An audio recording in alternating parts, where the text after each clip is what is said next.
And I don't want this to sound like I'm, making excuses for him because it's really not. Like, and even me saying this sounds like that, so I'm just gonna shut up. Hello, welcome or welcome back to my channel. It is so easy for a bad relationship to do damage to a woman in the public eye, and it happens so often that it's becoming a common occurrence. A woman is able to build her fan base organically, and people love her, they support her, and they root for her. And then at some point, she introduces the man in her life. The public doesn't get to see the full picture of their relationship, but with the little that we do see, it does appear to be an enviable relationship. And because of perception, her fans, and to a smaller extent the general public, believe that because this woman has a great personality online, then she is most definitely in a relationship with someone who treats her with love and respect. And their relationship is seen as couple goals until the guy says or does something inappropriate, mean, or downright disrespectful. And suddenly, the audience is disappointed. This man, who clearly has some kind of character flaw, is her partner. And just like that, all the goodwill she spent years building starts to fade. And what replaces it is this weird mix of anger, frustration, and pity. And this is why I can't stop thinking about Sarah Kim. Sarah and her husband shared details about their marriage on their podcast, and that simple action completely backfired.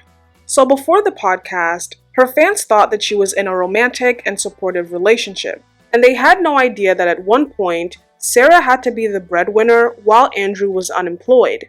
And with a baby on the way, her fans feel like Andrew will not be able to provide support for their growing family.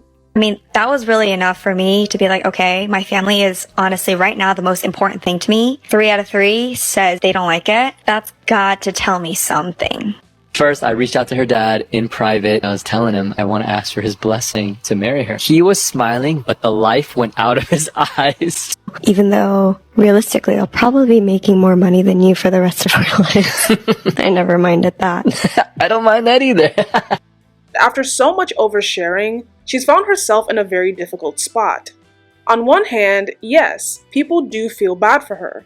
But on the other hand, a lot of her fans feel deceived to the point where they are angry with her and are demanding that she does better for herself, which includes ending her marriage.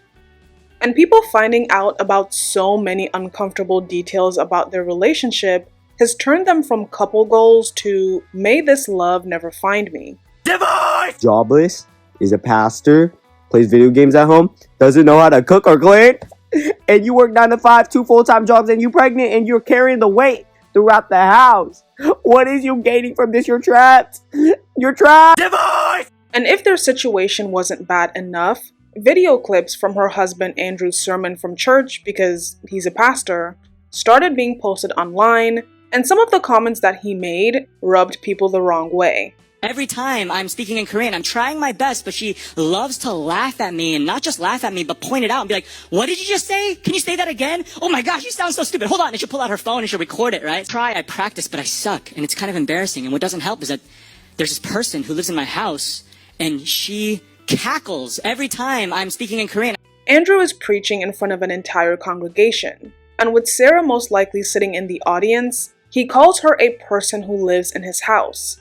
It's very possible that he was just joking, but with Sarah doing so much for their growing family, his comments just come off as unnecessary and rude.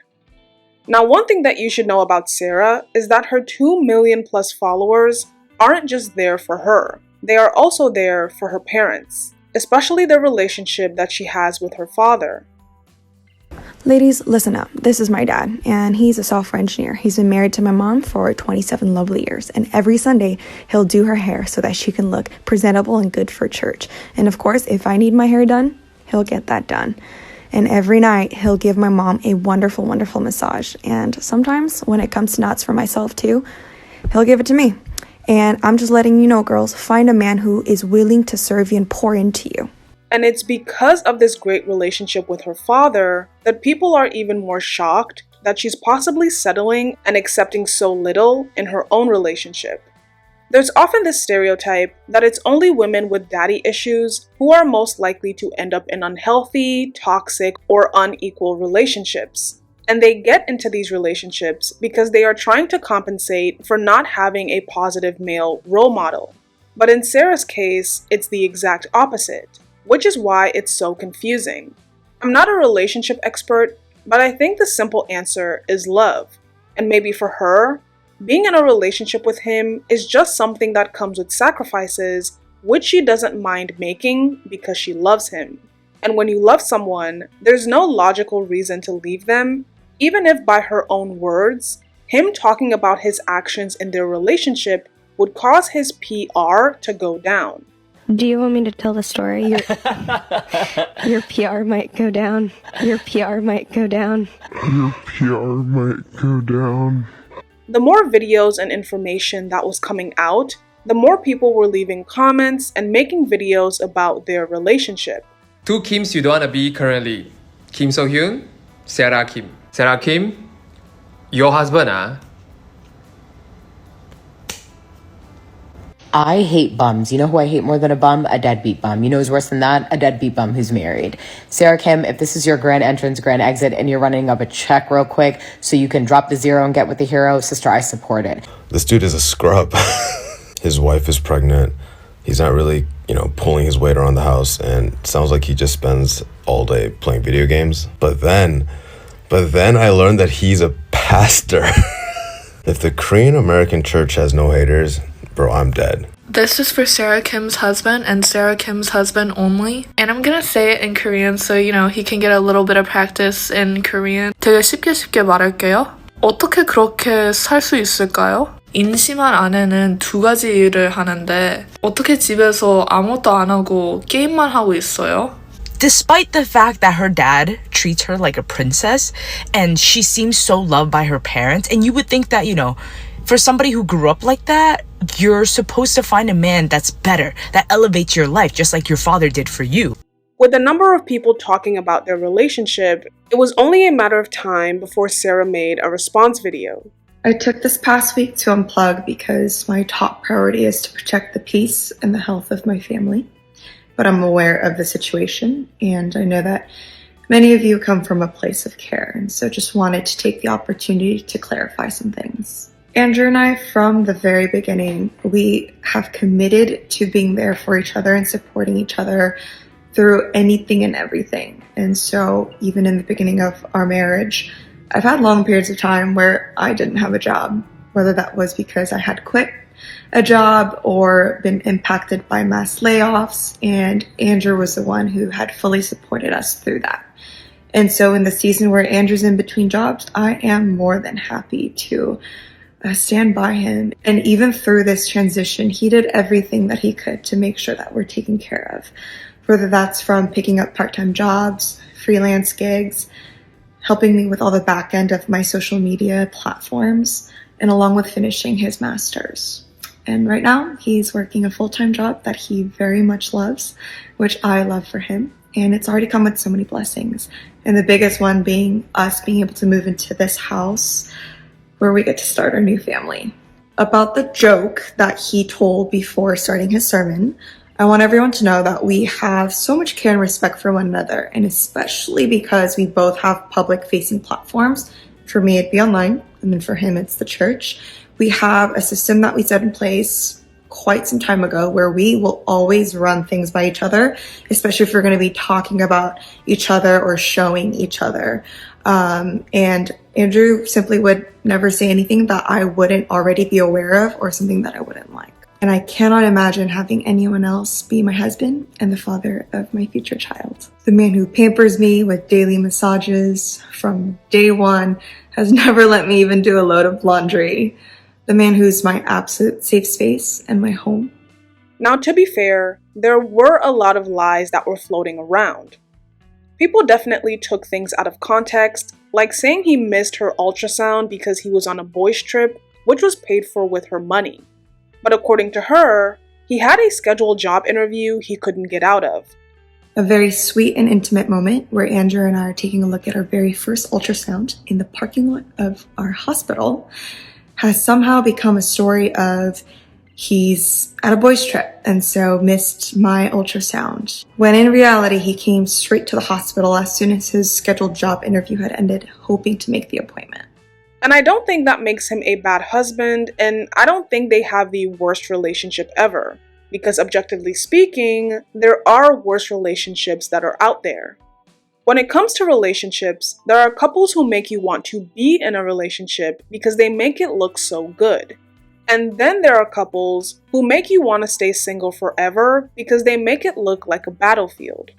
And clearly, both her audience and even the people who don't normally follow her aren't looking at their situation and thinking that it looks peaceful, supportive, or enjoyable. Instead, they are looking at it and thinking quite the opposite.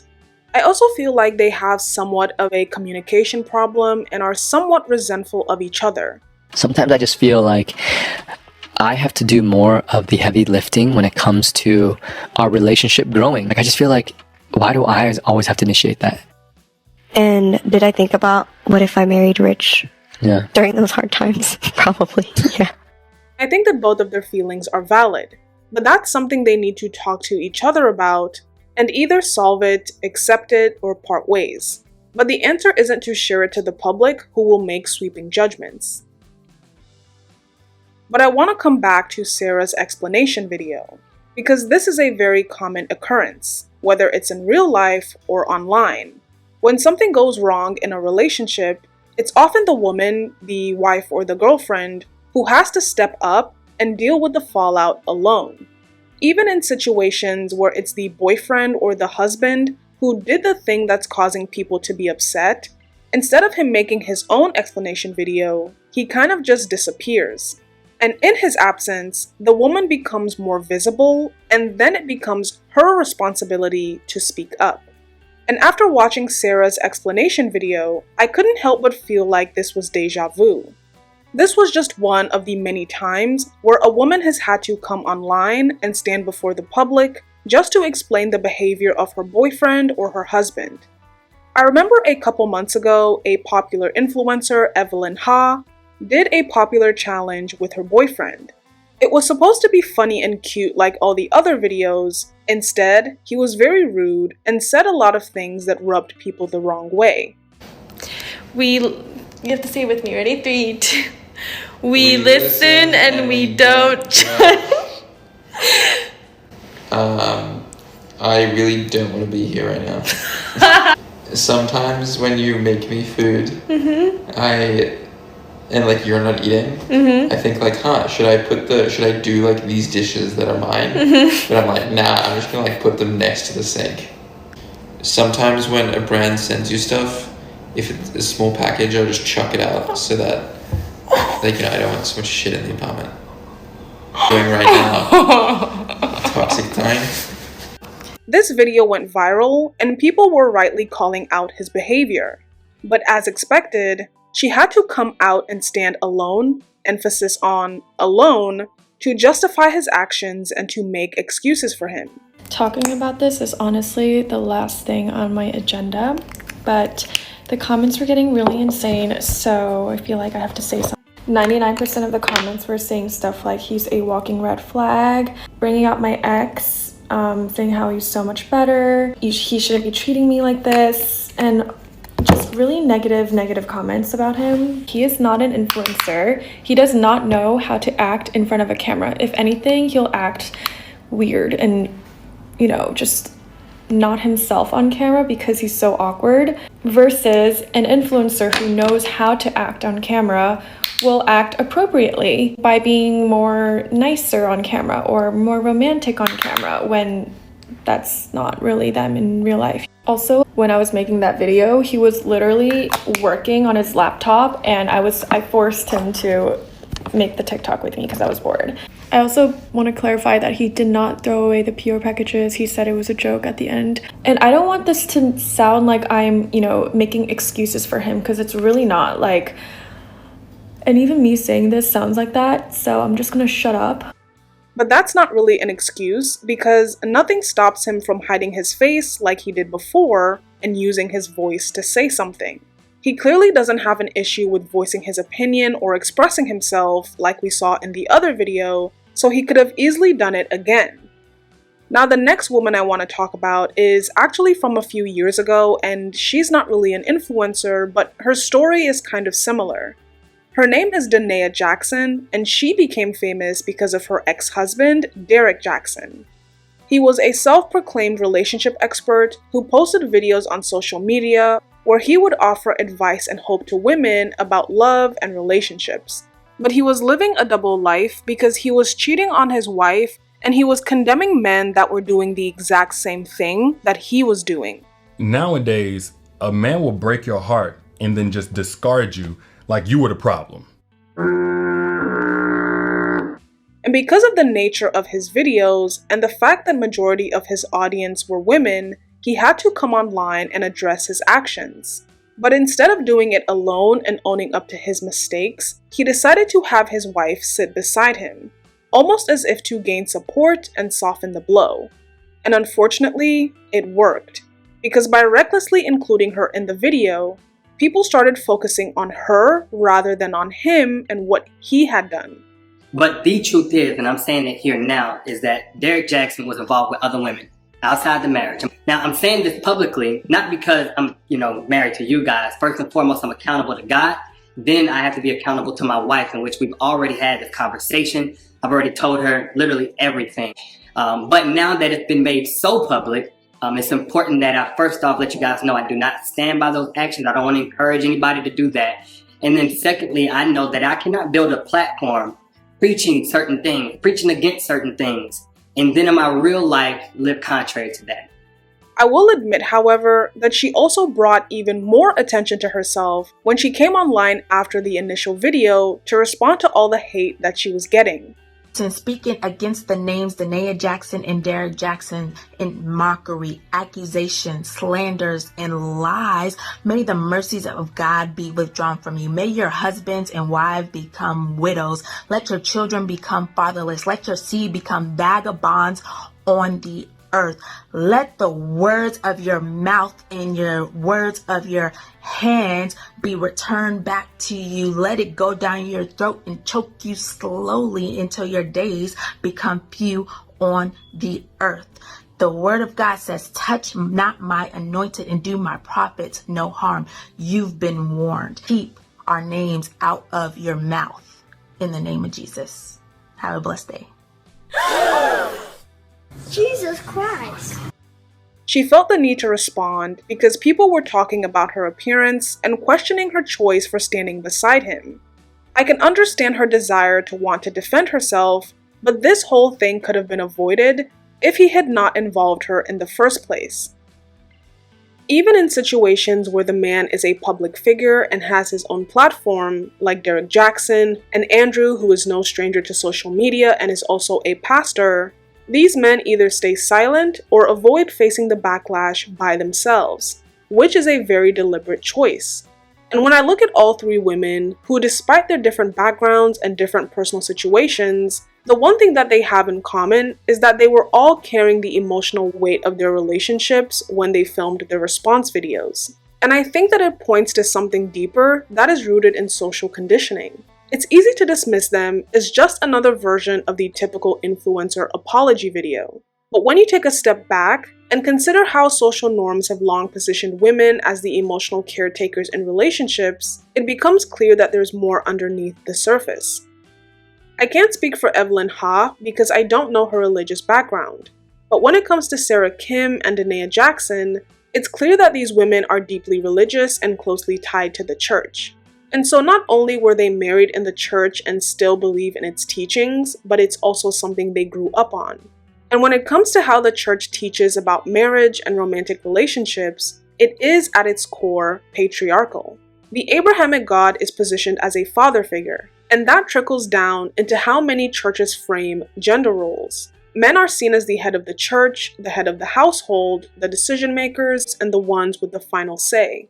And because of that, young girls and women are often taught, directly or indirectly, that it's their responsibility to hold a relationship together. They are taught to be patient, to be forgiving, and to make it work no matter what. even when the other person is falling short, not interested, or not pulling their weight. Even the way you address your husband does something wrong. You're a cheat. You're a serial cheat. The more you call him a cheat, the more he becomes a cheater. Look at him and say, honey, I'm very upset with you, but you are a man of holiness. We have told women, be independent, rack up your college debt, don't look for any future relationship, and then climbing the corporate ladder and just celebrating on social media that you don't have any husband or children to worry about. Therefore, the woman, all the women that you have in your life, you are supposed to father them. You are your wife's father. But that's what the Bible says. You know, you say, well, that's that old-fashioned idea. Today we have women's rights. All right, let's bring them back. Let's get back to those days. What are you so worried about? What do you think they mean when they say women's rights? You know what they mean? The right to divorce your husband is what they mean. You know what they mean? The right to rebel and disobey your husband, the right to divorce him, the right to go out and get a job and make your own money, the right to tell him what to do, the right to go vote for our leaders as if women should have any say in how our country is run, when the Bible says that I suffer not a woman to teach nor to usurp authority over the man, but to be in silence. I convinced her to marry me when she was so young she didn't know any better. That's how you do it. You go so young they don't know any better. If you get a divorce for any other purpose than adultery, in heaven you are still married. Even if it's not coming directly from the pulpit, it's still a message girls and women hear all their lives, that marriage and relationships are where they will find the most happiness. And I think that's why many women defend their partners, even when he should be the one doing so. It's because they've been conditioned to believe that a successful relationship is a reflection of their own worth, effort, and ability to love well. But that's a heavy burden to carry, all the way from girlhood and into adulthood.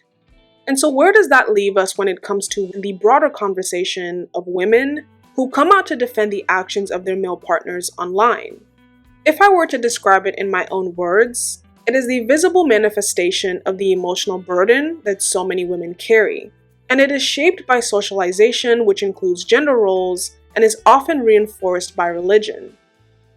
Now, before I end this video, I think I should state it clearly that I'm not implying that I know any of these people's relationships, or that I'm trying to give them advice on what they should do.